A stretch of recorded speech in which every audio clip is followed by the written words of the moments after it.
Here we go. Jai Shimanarayana. Let me check. Jai Shimanarayana. It looks like it is recording. Okay, we cannot see, but it's okay. Yeah, it's recording. So, thank you for coming for this study session. Thank you for the invitation, Mataji. We finished chapter 7. Yes, and what a good chapter. Yeah. What a great chapter. I mean, there's a lot of detail in chapter 7 where, we talked about the para prakriti, the apara prakriti, the material, the spiritual, the duality. We talked about the Krishna talking about sense objects, linking that to, I am the taste of water, etc. We then went further into detail on that. So I think that was a very, very important chapter, and I think we continue in the same vein here, isn't it, Mataji? Yeah, exactly. So this is the Krishna continues to elaborate on this subject, and I'm going to quickly translate my synopsis summary of the chapter 8. This is further elaborating on the subject of God. Arjuna asked Krishna to explain the basic concepts of Brahman, Atman, Karma, material world, Devas, supreme deity, and to recommend how to remember God at the time of death. Specifically, the first verse summarizes the main subjects of the Gita. The Brahman, which is the transcendental and unchangeable reality of the sum total of awareness. The Atman, the living beings, the beings. The karma is the action. The adibhutam, which is the material world made of the material elements, and the adidhaivam, which is the principle of control personified by the archetypal devas. Krishna answers these questions respectively in verses 3, 4, and 5 to 10. 3 to 4 and 10 to 10. And in the verses from 11 to 16 gives practical details on how the yogi should prepare to leave his body so that he will not have to take again birth in this world. From verse 17 to 22, Krishna explains how the living beings enter the cosmic manifestation at the time of the cyclic creation and how they can attain liberation, explaining from 23 to 26 what are the favorable and unfavorable moments. At the conclusion, verses 27 and 28, which is the end of the chapter, again repeat the superiority of yoga compared to all the other religious practices. So we have made the summary also of the general, all the chapters, which I explained. You can see, you can see the. No, you can at the moment, Mataji. Yeah, okay. That's because I have to share the screen. That's it. Very good. Thanks. Good. Yes, I can see it now. Now you can see. Okay, so the first 3 chapters, Krishna has been instructing Arjuna about the performance of one's duty, the distinction between the temporal body and the eternal Atman, the purpose of yoga as a science of conscious action, the need to control one's mind, the meaning of detachment as selflessness, and the concept of duty as sacred action. Then Krishna starts to speak about the transcendental level that is above duty and action, and the realization of Atman, especially chapter 3 to verses 17 to 18. However, even those who are already above action and duty should continue to act dutifully. because by their good example, they can inspire and support society. Here, for the first time, Krishna speaks about himself and his own transcendental nature, 3:22-24, to say that although he's certainly above all duties and actions, and yet he continues to perform those actions that are required for the protection and maintenance of the universe. After this brief comment, Krishna goes back to the subject of dutiful action according to one's position within the order of things in the universe, based on one's qualities and abilities. Again, he briefly mentions his divine nature in 3:30, saying that the yogi offers all his activities to him. However, by the end of third chapter, Krishna still presents himself as the equivalent of Atman Brahman in a general transcendental way rather than in a very personal way. Then we have the fourth chapter and the fifth chapter, the sixth.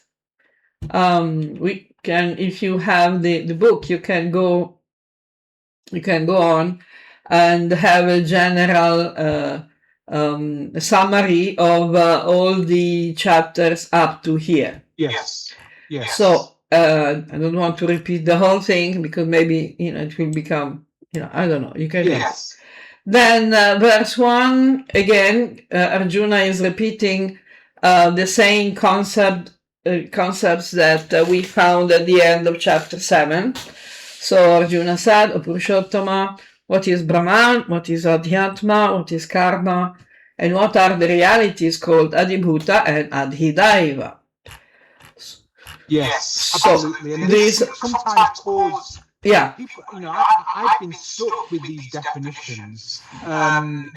Reading previous versions of the Gita, reading other versions of the Gita, where perhaps the purports haven't really expanded adequately. So it'd be great to get your take on. You've expanded on this fairly well in your definitions there. Yeah, because other versions, presentations of the Gita, because the actual, the Sanskrit is the same in all the genuine editions. But then the translation and especially the commentary are usually adjusted to time, place, and circumstances.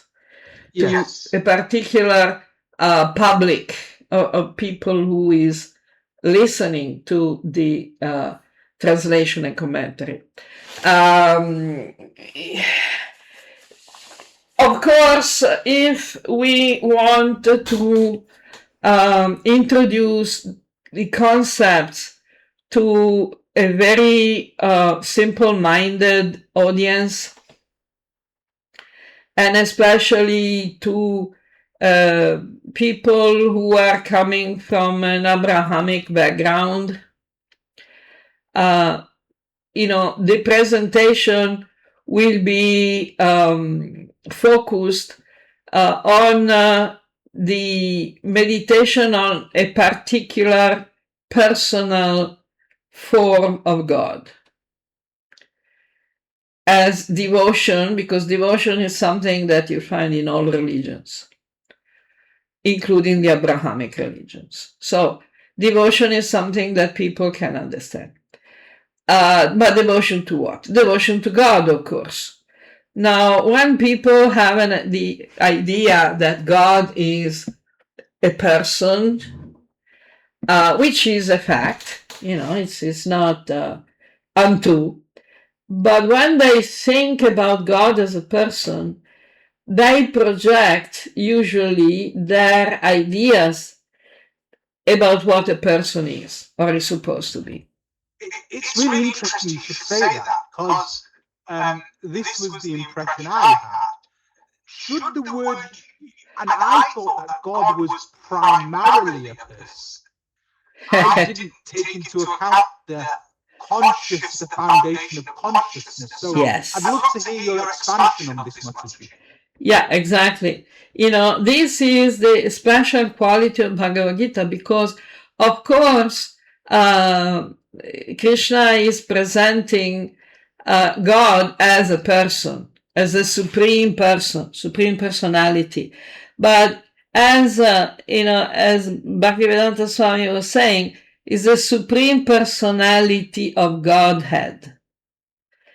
Now, I always found this definition extremely interesting.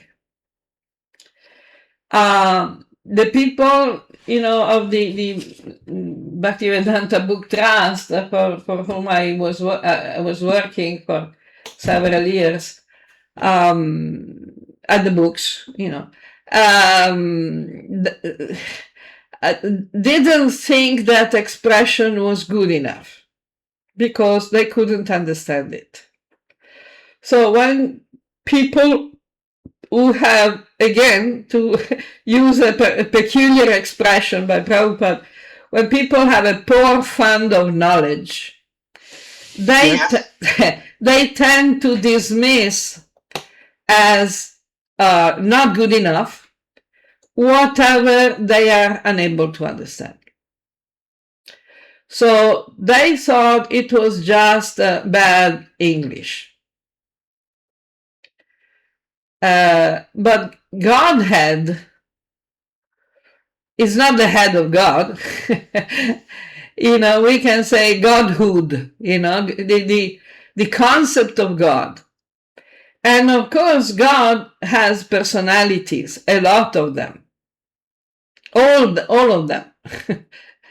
But when we speak of a supreme personality of Godhead, we get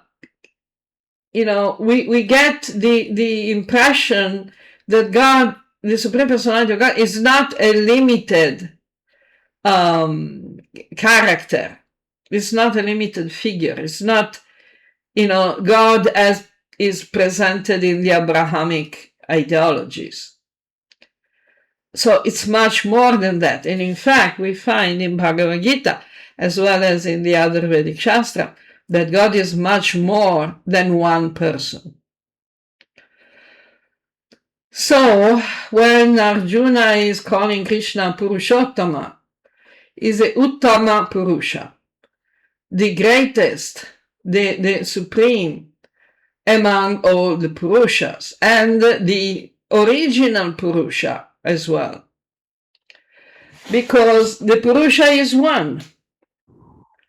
Very interesting, because you can gloss over the term Purushottama very easily without understanding that it's actually the supreme of the Purusha, isn't it, basically? Exactly. As you were quoting the Upanishads, privately a few days back, the Upanishad, let me see which one, what was the quote again, that beyond the material world, beyond the Brahman, there is a Purusha.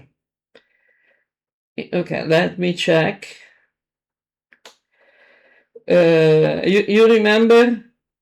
I do. I remember that. Yeah, can you read it? Can you quote it? I can't. I don't think I've got access to that now. But no. Okay. So I'm just going to find it. No problem. I'm looking to it. Whilst you're doing that, the key here is that with the term Purushottama, this is the supreme of the Purusha. Is that right, basically? Yeah, we could say that. It doesn't sound easy to understand. But still, yeah, here it is. Katha Upanishad, verses 1, 3, 10 and 1, 3, 11. Yamaraj speaks to Nachiketa. He said, beyond the senses are the sense objects. Beyond these objects is the mind. Beyond the mind is the intellect. Beyond the intellect is the great self, Atma Mahan. Beyond the great manifested, the Maha Atman, the Atma Mahan, is the unmanifested, the Avyakta Brahman. Beyond the unmanifested is the Purusha. But, of course, the origin of the non-manifested is the Purusha. But what is the Purusha? The problem is that, we need to understand what Purusha means. Could you expand on that, Mataji? Yeah. So that would be wonderful to hear that from. Yeah, that's a lot. When Krishna says later in Gita, Brahmano hi pratishtaham, I am the foundation of the Brahman. It's not talking about a limited personality, of course, because a limited personality cannot be the foundation and origin of the entire existence, non-manifested existence.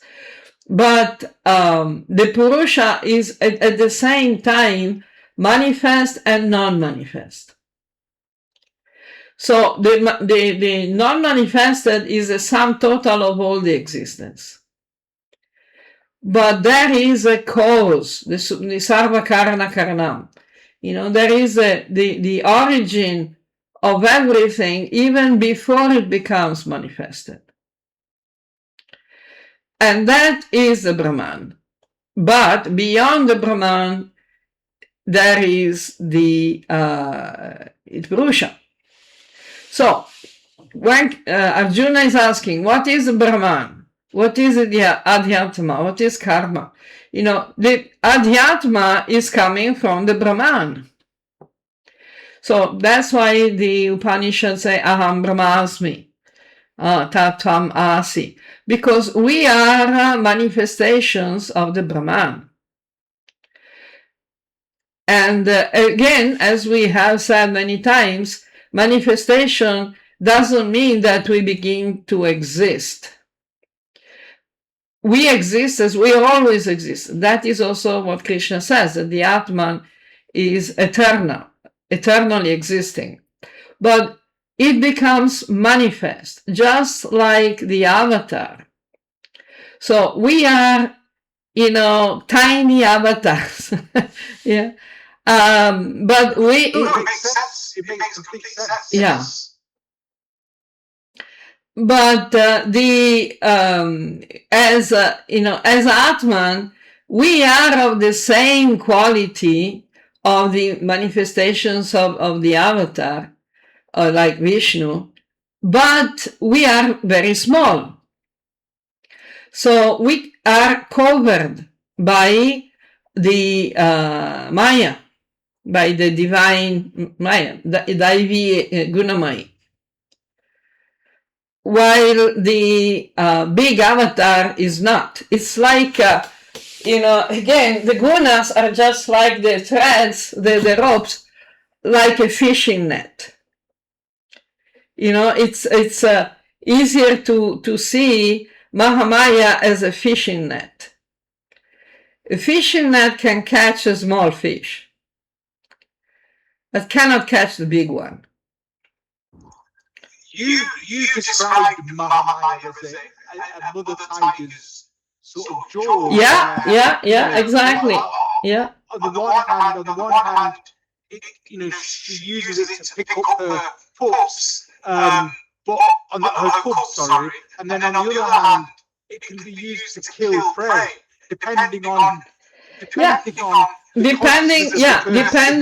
what we identify with. This fishing net of Mahamaya is not there to obstruct us.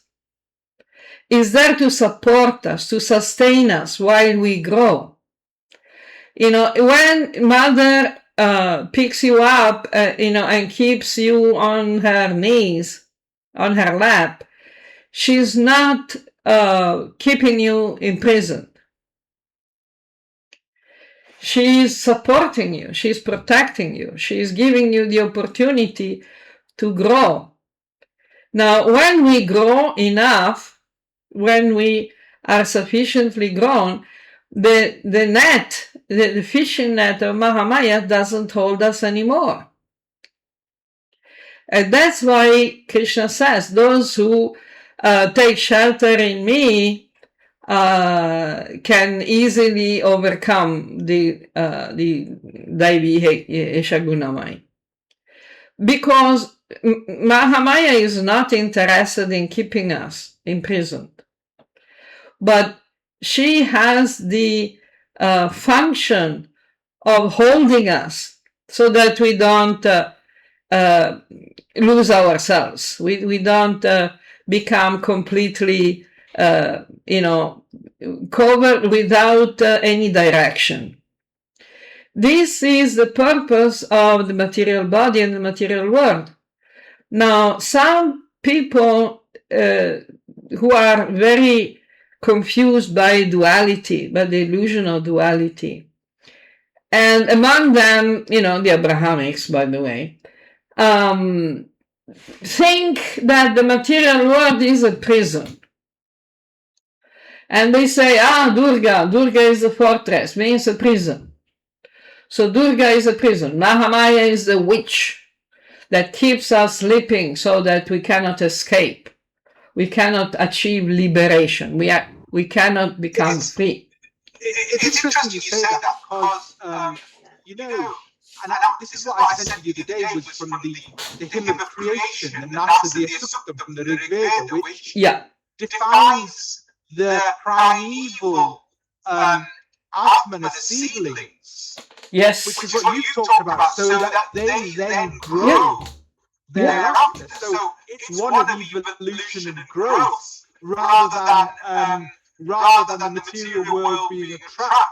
Exactly. So it's almost seeing the Jivatman as a seedling in the Mataji Sukta. So this goes against the whole fall of the Atman, so to speak, which is what's been bandied about by some authorities. I wouldn't say that they are authorities. But you know what I mean. Yeah, I know, but let's say it right. Some people have bandied it about. Let's say it right. Let's say it right. That's why Krishna talks about God, the Purusha, as the father that gives the seed. So this is the point. So okay, let's see. Mataji Sukta. Yeah. Whilst you find that, we talk about this, but you would not. Well, you do very well. Okay. You would not. You can't believe how much this is the crux of a lot of people's beliefs. The Atman is somehow fallen and is now going back to the Brahma Jyoti, whereas the Rig Veda says the exact opposite in the Mataji Sukta. Yeah, exactly.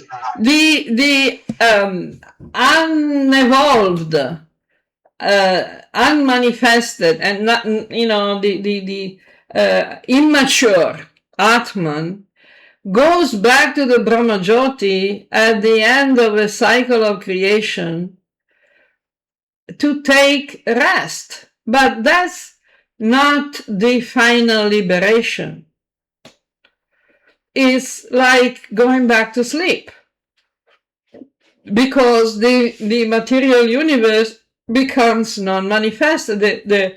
Not the material universe, the universe becomes non-manifested, is reabsorbed into the body of Mahavishnu. So there is no, that is not a time for the development of the Jivatmas. It's a night. So, then but the Atman that goes back to the Brahma Jyoti, it goes back because it has not developed fully. Yes. So once we fully develop, once the Jivatman, the Anuatman becomes a completely developed, and big enough, mature enough, realized enough, then is already on the liberated level. He doesn't need to go back to the Brahma Jyoti. It can go on. The net doesn't need to support him anymore. It's That's the idea of liberation. It's not that the material world, we become liberated from the material world because, it was a prison, it was a jail. Now we go back to the, the original. The original, we are all always original. The Atman is never changing. It's just manifesting. It's not that we go back to the origin. We never go back. So the idea of back to Godhead, is mostly let's bring back the consciousness of God in society because people have forgotten it. It's not that the soul has to go back to God. It goes forward to God, not back. You understand? 100% Mataji, absolutely. So it was a bit, misunderstood, I believe. Okay. Oh yeah, carry on, please. So, Dharma Ritu. The concept of person appears fundamental in the correct understanding of all the realities described above. Again, Purusha. Without it, the 6 fundamental principles of the entire material and spiritual existence lose all their meaning. Brahman is ultimately personal in nature as Bhagavan or Ishvara. Those who believe that Brahman is simply impersonal fail to understand Brahman is consciousness and spirit. And this is precisely what defines personality. While most people think that a person, by person we refer to a material body of a human being, which is very incorrect. Actually, Brahman is a sum total of all personalities. How can consciousness and awareness not be conscious and aware of itself? And when it is conscious and aware of itself, how can it not be a subject of cognizance or a personality? Therefore, the definitions nirvishesha, without variety, and nirguna, without qualities, that are generally applied to Brahman simply refer to the manifestation of variety, implying change, and not being of something that was being before. And quality as the guna, implying the absence of one quality when another opposite quality is present. Krishna will elaborate more on this point in later chapters. So, is this clear enough? I know it's a bit dense. Yes. Well, the point here is that previously personality was seen as being the primary essence of being. And that creates limitation. Exactly, because people are thinking that personality is a limitation, it's a material personality. Correct. So you see, with the Abrahamic mindset, you see God as the father of the sky type figure, limited in form. Whereas here, the personality emerges from consciousness. So the whole point here is that personality is a manifestation of consciousness. So what you're trying to say here, if my understanding is correct, is that personality emerges from the primary essence of being is consciousness. Emerges. I think that the key point is that the personality emerges, but is not created. The actual personality is a sum total. It is not limited by any traits or characteristics that are dualistic in nature. The personality, when we speak of personality, we need to separate the idea of personality from the idea of limitation. Just when we speak about Krishna as a personality, it's not a limitation, it's an aspect of something of the total concept of personality as consciousness. I don't know. It's a bit difficult to explain. No. Yeah. I think you've explained this very well. I think it's a huge advance for most of us. Oh, definitely. To not, because you regard the tendency is to regard personality as being limited. Yeah. Whereas, and you don't think of consciousness. So, in essence, Mataji, what you're doing is that you're replacing Jesus and Yahweh with a figure of Krishna, and you're simply interposing. You're simply superimposing. Exactly. Which is a bad thing. Which is a bad thing. Yeah. Exactly. But there's a real danger that you end up doing that unless you understand that personality emerges from consciousness, and that is very, very important. And that's why the first step in spiritual evolution is the Atman realization. If we don't understand what Atman is, what consciousness is, if we don't overcome the material identification with the body and mind, we will never understand God. It's not possible. And the second thing, Mataji, is the link to this is to regard the material world as being distinct. It's the duality that we talk about, whereas in reality, nothing exists outside Brahman, which is the supreme consciousness. So I think nothing can exist, nothing exists. So that, I think, again, is fundamental. Oh, but that, Krishna says that very clearly. I am the foundation of everything that exists. Nothing exists without me. And the third thing, Mataji, is there is this viewpoint previously that Brahman is impersonal, Bhagavan is personal. So there's this separation of the two, whereas the reality is Brahman is everything, and there is no separation between Brahman, Bhagavan, and Ishvara, isn't it, Mataji? That's exactly what the Upanishads say very clearly, and what also the Bhagavad Purana say. The famous verse, Vadanti tat tattvavidas tattvam yad jnanam advayam. Brahmati, Paramatmati, Bhagavaniti Shabdyate. Brahman, Paramatma, and Bhagavan are one thing only. It's not separated.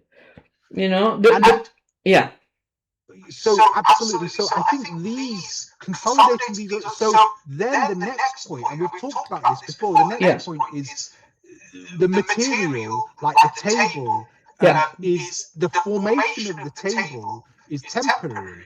The wooden table is temporary, but the elements behind it are permanent. So Sat and Asat is so you can say that the table is effectively the table in the form of the table is temporary, but the actual substance behind it is non-distinct from Brahman, basically, in very simple terms, isn't it, Mataji? Definitely, yes. And then you've spoken very elegantly about the fact that there's a verse for Bhagavad Gita. If memory serves me right, it might be chapter 9 or chapter 10, where Krishna says that I pervade all existence in my avyakta form. So he's defining what omnipotent means. So I think these are my takeaways from what you're saying here. Correct me if I'm wrong. Oh, definitely. Yeah, you're precisely correct. Yeah. So again, we have Brahman is ultimately personal in nature, as Bhagavan Orisha. 2. Adhyatma is a sum total of the individual jivas or subordinate purushas. So it's the sum total in the sense the ontological concept, which is consciousness. Okay. Yes. So this stage of manifestation has already separated by that quote unquote itself from the Adi Bhuta principle. as a couple represented by Shiva and Shakti. So I wanted to ask you, Mataji, on that point, the Adhyatma, the sum total of all the Atmans. You get this impression in your head that, it's all these Atmans together. But you have spoken about something called the hydrosphere previously, when you have made an analogy of the Adhyatma, which is all the, because the hydrosphere is, we all know that we taught it in basic geography, which is all the water droplets. Now, everywhere. Some of it might be in the form of rain, some of it might be the steam in your kettle, some of it might be, other things, water in a river or a lake, some of it might be the water vapor in the atmosphere. Would it be reasonable to regard the Adhyatma in a similar manner to the hydrosphere? Do you think that's a reasonable definitely. Analogy? Actually, more than comparing the Adhyatma to the hydrosphere, we should compare the Adhyatma as the concept of the hydrosphere, as the existence itself of the hydrosphere that is eternal and complete and transcendental to the temporary manifestations. That's why, again, the molecules of water can be anywhere. It doesn't matter if they look like water or not. So again, in the air as water vapor, that's still molecules of water there. So the Adhyatma is a principle. When we are talking about the Atma, Adibhuta, Adidaiva, we are talking about principles. We're not talking about individual existences, even if there are a big number of them. Because there is this tendency to think, to confuse the individual existence with the collective, so to speak. You know what I mean, Mataji? Yeah, even if you take a great number of individual existences, still it's not the sum total. It's a great number, it's not the totality of existence. The totality of existence is never changing. Again, as you said, with example of the table, the sum total of all existence, the Adhyatma, is the sum total. It's the concept itself of Jivatma. It's not just a number, even a great number of Jivas. It's a ontological principle of the Jiva. Yeah, I don't know. Is that clearer? Yes, it is clear. It's the ontological principle, not the functional. Not the temporary forms. Yeah, because we view it as what's its use? What's its use? What's its function? But that is not the point. That is not the ontological perspective. Yeah. Functional and ontological are two different levels of manifestation. The ontological is Yogamaya and the functional is Mahamaya. Yes. So the tendency is to regard the Adhyatma as a functional entity. Yeah, exactly. Rather than the ontological entity. That's what I needed to get over. Yeah, which is a limited vision. Which is, it's not a completely incorrect, but it's limited. So an example would therefore be in practice of functional deontological is that the tiger is the Atman, but the Brahmana is also Atman. But you wouldn't learn scripture from a tiger. Exactly. Nor would you. Do you know what I mean? From a point here. Vidya Vinaya Sampane Brahmane Gavi Hastini Sunichaiva Swapakecha Pandita Sama Darshana. Sama because that is all Adhyatma. It's on ontological level, but on the functional level, you can have a particular number of jivas present in the material universe, but that's not the sum total. No. So why I was explaining this by talking about the Shiva Shakti? Because the Adhyatma, when we speak of Atman, if you read the Gita, you continue to read Gita, you'll find that the term Atman refers both to the Supreme Atman and the subordinate Atman. The complete Atma and the partial Atman. So we will see it later on in Gita, which is particularly interesting because it can be confusing. Because when Krishna speaks, The foundation is very good. The foundation we've discussed is very good, and I think we've gone a significant way in improving our understanding of the term Adhyatma, because again you can gloss over that and you're thinking, why is Sri Krishna using this term? And it's just interesting to understand that. So please carry on. Yeah, exactly. So the manifestation of the Adhyatma is already a manifestation, a Yogamaya manifestation of the Purusha. But it is manifested, eko bahusyat, one will become many. And this is the concept of Adhyatma, that becomes many. It's still one. You've spoken about Brahman, one becomes two, Purusha and Prakriti. Exactly. Shiva Shakti. So how does that apply to the Atman, to the individual Jivatman, Mataji? Where does that come into it? Well, it comes in the moment that Shiva and Shakti are the father and the mother of the manifested jivas.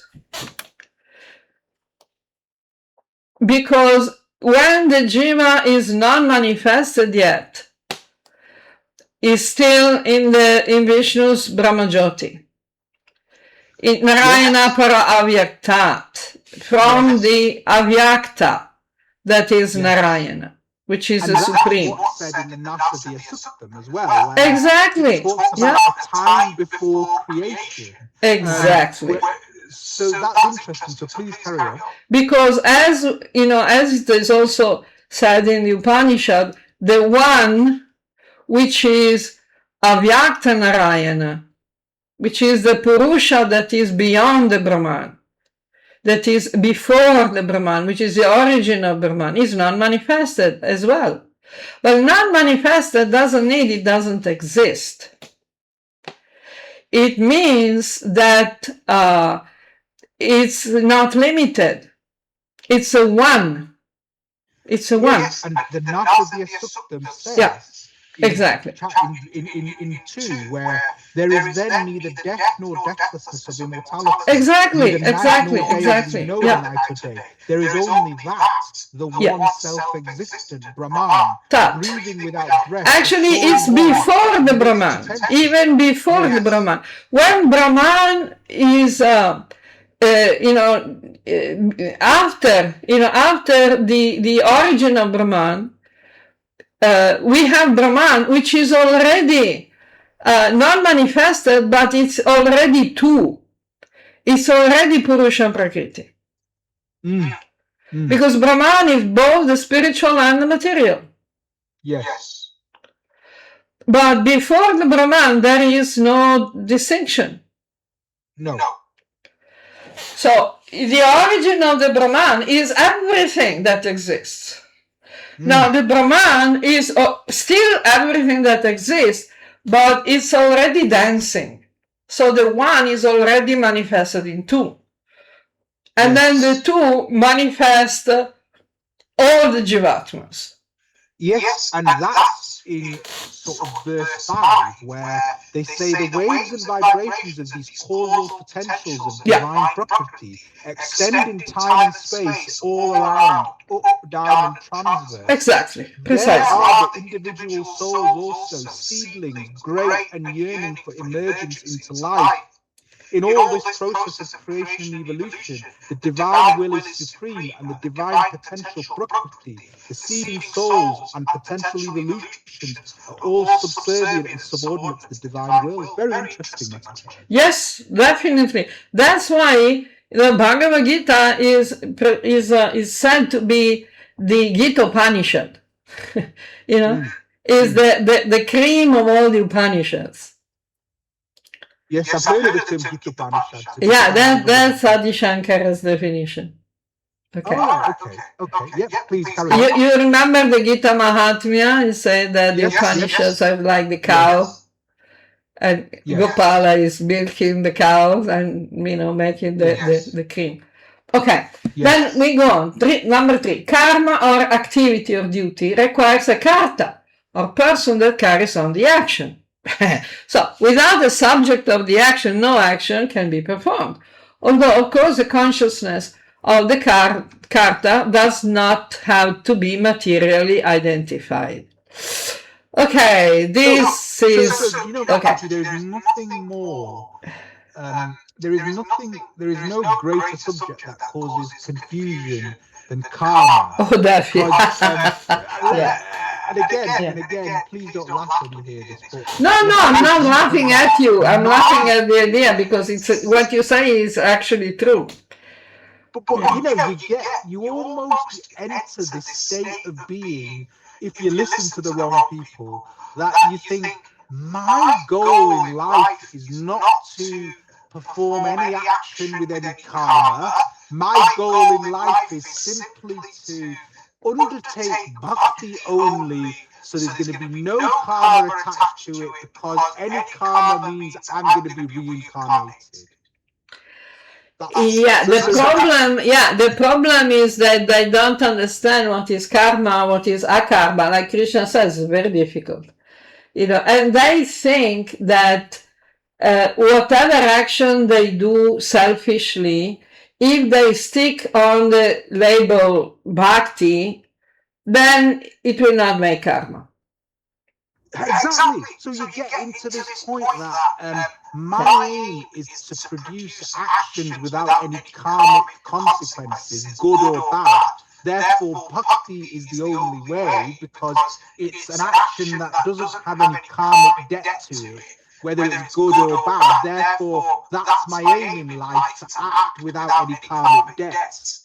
Yeah, but the problem is that the karmic debts, is created not by having the wrong label on the action. I'm just illustrating the mindset. When Rupa Goswami is quoting the definition of bhakti as sarvapadi vinirmuktam tat paratvena nirmalam bhakti ruchate. Bhakti is free from all labels. So the only way to be free from karma is not changing the way you act.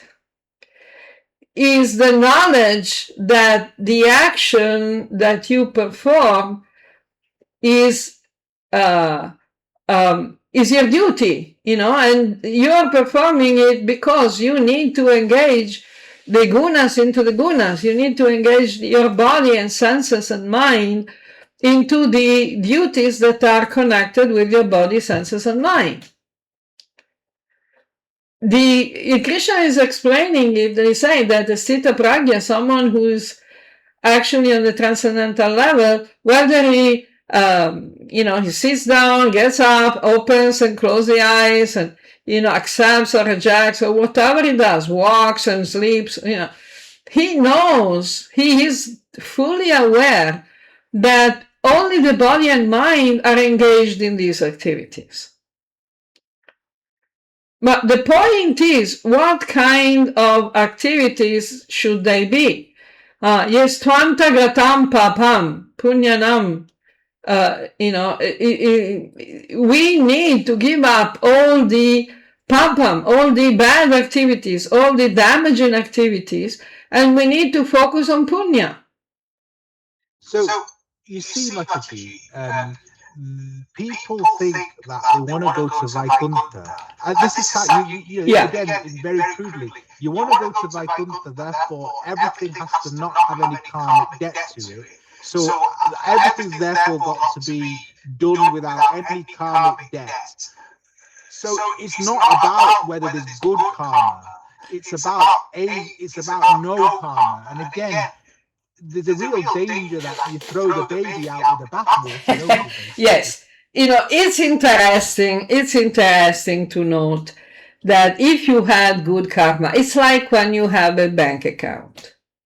Okay, if you have a bank account and you have some extra funds into your bank account, that's not a problem if you close a bank account. Because if you when you're ready to leave your body and move on, you can give away your good karma. It's not a problem. If you make good karma, you can always gift it to the universe, to Krishna. Yeah, absolutely. The point, though, is that people have been trapped in this mindset where the duty of life is to make sure none of your actions have any karma attached with it. Otherwise, you ain't going to the problem is that how do they know that their actions don't have any karma attached? Yeah, exactly. It's like throwing the baby out with the bathwater. Exactly. The only way is like Krishna, explains in Gita, we need to go beyond the ahankara and mamatva. Even if the ahankara and mamatva are the labels, I am a devotee of this organization, I am a Brahmin, I am this, I am that. That's still ahankara and mamatva. Yeah, exactly. And I think what this means, and I think this is so important, Mataji, because being a good person has to count in life. You can't look at somebody and say, because you have act according to these definitions, you're better than someone who's acting in a good way. So being a good person has to trump everything, surely. That's why Krishna says Vinashaya Dushkritam in the Bhagavad Gita, because he doesn't mean Dushkritam as someone who belongs to a sect. He's talking about the people that are doing wrong, effectively, isn't it? Yeah, again, here in chapter 7, again, Krishna was saying, like the verse we were quoting, in verse 28 of chapter 7, Yesham tvantagatam papam, jananam punya karmanam, tedvamba moha nirmukta, bhajante mam dridha vrataha. So, they're completely gone. The papam, yanta, antagatam. Jananam, the people, punya karmanam, who do good karma, good actions, good duty. So it's not just that you don't do any karma, but how you can do at the same time you completely abandon all the negative actions, the ugra karma, bad karma, papam, and you work properly for the good karma. Still, you need to go beyond the duality, the illusional duality, dvandva moha nirmukta. The idea that we are making karma, good or bad karma, is in itself a dualistic idea. Because we are just doing what we need to do. We're not the body, we're not the mind. If we are really realized, if we are really on the transcendental level of Brahma Buddha, we see everyone in the same way. We see the Atman in everyone. So we cannot do any papam, because we don't see any difference between ourselves and the others. You understand? That's why Krishna, in the beginning of Bhagavad Gita, is saying, for one who has realized the Atman, how can he kill or be killed? There is no killing or being killed. If you have, if you have the consciousness of your entire body, if there is some, you need to, to open a boil, a pimple. Okay. You're not harming yourself. You're not harming the people. You're not harming the skin or the nose or the hand or wherever the pimple comes up. It's not harming. You're not doing karma. It's a natural action that you are doing for the benefit of the entire body. Work for the benefit of all beings, all beings together. You see, when we have this awareness, this consciousness, the knowledge, but applied knowledge, we are not making any karma. Exactly. And Mataji, would you say that there's a linkage between that and the original meaning of the word ahimsa? Yeah. Because you've talked about ahimsa not meaning non-violence primarily, but non-hate effectively. Yep, exactly. It's the same thing as, cutting your nails, or opening an abscess. It's you're not hating your body part. You're just doing what you need to do without attachment, without selfish advantage. The problem of the illusion of duality is about thinking that, if I do this, I will get benefit for me, for my family, for my group, for my organization, for my species, or whatever, and I don't care what the other people will lose. Who cares? They're not our side. That's a duality. There are no sides. The idea that there are sides is illusion, is the illusion of duality, because we are all one. We are all in the sum total of existence. So we are all parts of God. Again, that consolidates my understanding, so really appreciate it. Good. Excellent. Okay, so the world of Adibhuta is filled with personalities, albeit temporary. The characteristic of this is what I want your expansion on, because this term in particular causes confusion. So I'd love to hear you talk on this. Yeah. Let me read. The characteristic of immense variety of material manifestations is specifically built on the various hues of ahankara, the sense of identification that is generally considered the basis of a personality. Who I am, what is my personality? Okay, ahankara. And that constitutes the first material element, bhuta, one of the eight bhuta. And the origin of all the others. Again, as in the concept of karma, the subject of the action can choose to interact with the material elements, the bhuta, with the material consciousness of selfish exploitation, or with the spiritual consciousness of service. And here is the point of overcoming duality. In any case, without a subject personality that manipulates and supports dharyate, the material elements of the universe, there would be no meaning to the cosmic manifestation. Does this help? It does. It's just the word. I think Buddha creates. People get stuck in a mire with this Mataji regarding what because because it's based on the identification with the temporary existence, the temporary personality. The Adi Bhuta means beings. Okay, beings. Yes. And who is the interbeing, isn't it? Yeah, existence. Yeah. Almost like a manifestation. Bhuta, Bhava, they're all words that are connected. Yeah, the BH comes from that stem, comes from to manifest, to become, isn't it? Basically.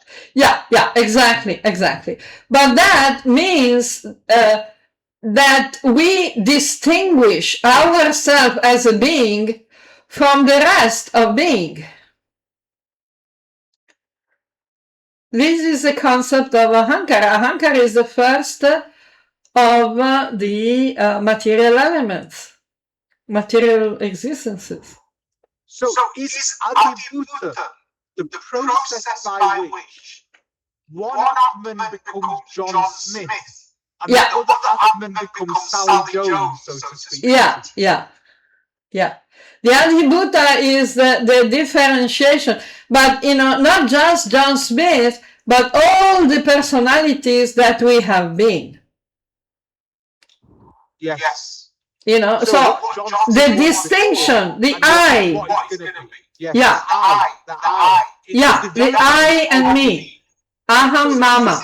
Yeah. And is that Mataji linked to the Kushas? Because you talked about the Ananda Maya Kusha. Is that linked to that Mataji in any shape or form? Yeah, of course, because the Ananda Maya Kosha is a non-dualistic consciousness of the self, which is before, which is beyond knowledge, as if we consider the knowledge, jnana or vijnana, as the process of perception. It's before that. The Anandamaya Kosha, you don't have the difference of perception. That's why the Susupti and the Turiya are beyond the duality. So there is no difference of perception. Now the problem is that because we are accustomed to thinking that perception means distinguishing, duality, differentiating, then, lots of people lose the plot at this point. No, and do you know the penny drop? I don't like to use the word epiphany. The penny drop moment was when you described that, I call it the false ego kusha. Yeah. That is necessary in order to perform bhakti, because somebody has to be doing something. Not the false ego, the ego. The ego. That ego is necessary because you have to because the word when Shri Krishna says to Arjuna, you can be a servant in this fight. In essence, Krishna is doing it all, but Arjuna is appearing to do it. But in reality, Krishna is doing all the work. Yeah. It would appear that Arjuna is actually doing. Yeah, but it depends on what we mean by Krishna. Again. Yes. Because if we think that Krishna is a limited personality, so it's not Peter, it's Paul. No. That's not. The supreme consciousness. Yes. And Arjuna is, Krishna tells Arjuna, Nimitta matram, become the instrument, the causal instrument that does the job. But in fact, it's you. It's a consciousness itself that does the job. By using the instrument. Now, the point is, again, because people are limited by the bodily identification, the identification with body and the mind, which is different from someone else's body and someone else's mind. The ahankar, the ego becomes false ego. The identification is not the pure identification of aham. Yes. It becomes I am what? I am the body, the physical body, which is wrong. Absolutely. So my point here, the point you're trying to make, if I'm not mistaken, is that ego is a component of bhakti. It's part of that process of bhakti. Yes. Arjuna has to do that. Yeah. So Arjuna fights. That is ego. False ego is Arjuna saying, "Oh, it's me that's doing all this." Yes, exactly. I'm the conqueror. I'm the warrior. Yeah. Oh, look at me. I'm that's false ego. Whereas ego is that Anandamaya culture which is required because you have to build the temple. You have to distribute the books. You have to fight for dharma. That is ego, as opposed to false ego. Is that right?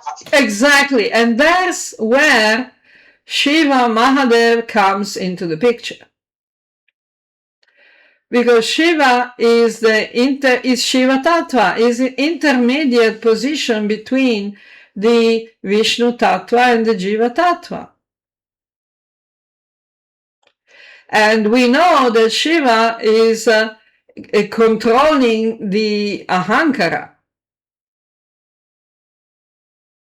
So this is where Shiva as the Adipuru comes from.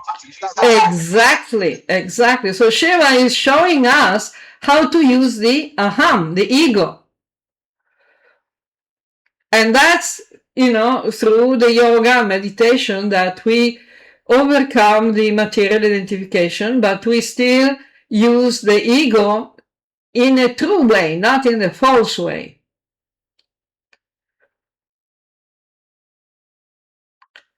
Absolutely. And again, that closes the loop very well, because what Adiputtam is the Mataji, is the manifestation of the Atman. Yes. That's what Adiputtam is. Yeah. In this sense. Yeah, that's why it is said that matter comes from life, not life comes from matter. Absolutely. So and that life is effectively consciousness. Yep. And I think it has been important to spend some time on these definitions, because that's the foundation for what follows. And again, I've glossed over this verse.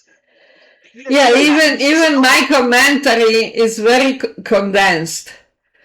It's condensed for a reason, but you often use the word semantic hygiene. Yeah. I think it's important to get semantic hygiene before moving on with the Bhagavad Gita thereafter, if that makes sense.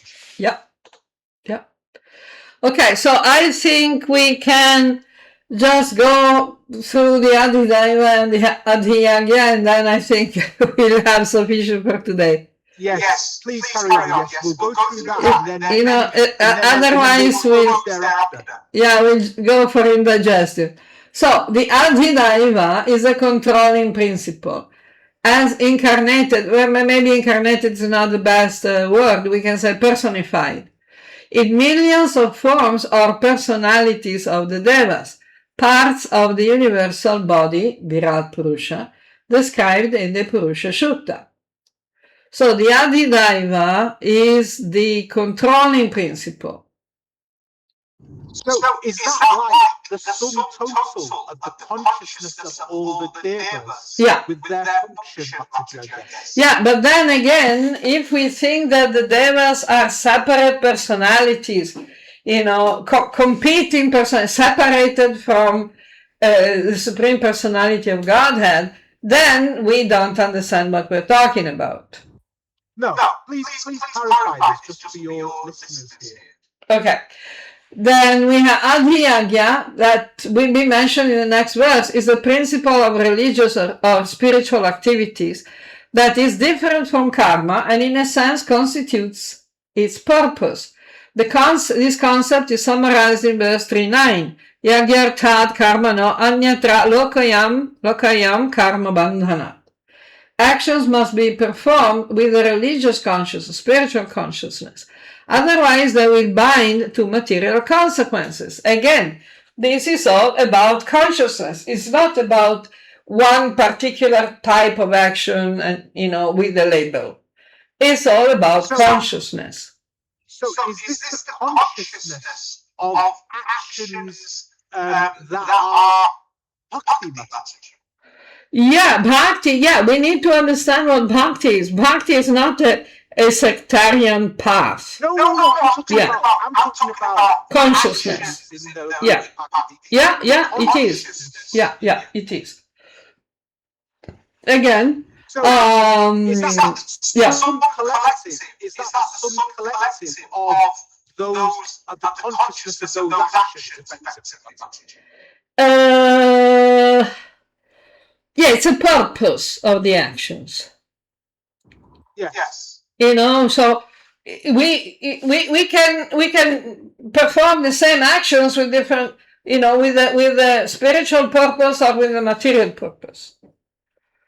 So if we perform it with a material purpose, it's on the level of division, of selfishness, which can be, individual or collective, again, because we can be selfish even if we are acting for the good of our family, or the good of our institution, organization, community, nationality, or species. That's still selfishness. Okay, it's clear, eh? Okay. Yes, absolutely. So actions devoid of material attachment. Yeah, devoid of material attachment and material identification. Actions that the adhyagya. Yeah, the yagya is a sacred action. So whatever you do, like Krishna was saying, Yad karoshi yad ashnashi yad juhosi dadasi yad kurusvam madarpanam. What is do it for me? Yeah, for me means for the sum total of existence, for the complete, for all the beings, for the benefit of all the beings. Sarvabhuta hit, working for the benefit of the total universal community that is the Virat Rupa of Krishna, of Vishnu. Okay. Yes, that's these definitions are now a lot more clear to me. Yeah, excellent. Having had this discussion, which I hope you don't mind that we focused on this one verse because I'm totally happy. I'm totally happy. It's in a deeper sense, this definition refers to the Param Atman, the Supreme Self, that resides in the bodies of all the beings, and is the ultimate enjoyer of all their actions. Again, this is the Bhakti consciousness. Okay, so yeah. I think that wraps up a nice discussion today on this, and we look forward to perhaps picking that up again tomorrow and moving on with the next few verses. Excellent. Thank you. Okay. Thank you, Mataji.